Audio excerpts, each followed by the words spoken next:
គេទៅយល់ទាំងអស់ជាទីគោរពបានថ្ងៃនេះថ្ងៃសុក្រទី30ខែឧសភាឆ្នាំ2025ជាថ្ងៃប្រកបដោយអត្ថន័យជ្រាលជ្រៅក្រៃលែងដែលគណៈកម្មាធិការជាតិជំរុញចលនាភូមិមួយផលិតផលមួយសហការជាមួយរដ្ឋបាលខេត្តបាត់ដំបងបានរៀបចំសិក្ខាសាលាផ្សព្វផ្សាយស្តីពីការចុះក្រោមផលិតផលភូមិមួយផលិតផលមួយឆ្នាំ2025ពិធីប្រគល់វិញ្ញាបនបត្រទទួលស្គាល់ផលិតផលភូមិមួយផលិតផលមួយឆ្នាំ2024និងវេទិកាធុរកិច្ចនិងចុះបញ្ជីការផលិតផលជលផលខេត្តបាត់ដំបងនៅសាលាខេត្តបាត់ដំបងកម្មវិធីនេះឱកាសនេះក្រមអធិបតីដ៏ខ្ពស់ឯកឧត្តមច័ន្ទរំយ៉ងអគ្គលេខាធិការរងនៃគណៈកម្មាធិការជាតិជំរុញចលនាភូមិមួយផលិតផលមួយសូមអបអរសាទរឯកឧត្តម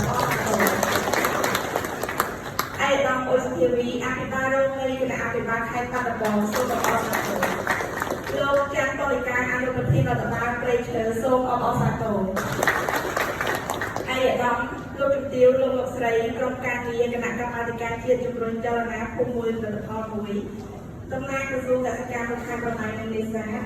លោកប្រធានអនុប្រធានមន្ត្រីពាក់ព័ន្ធជំនាញខេត្តលោកស្រី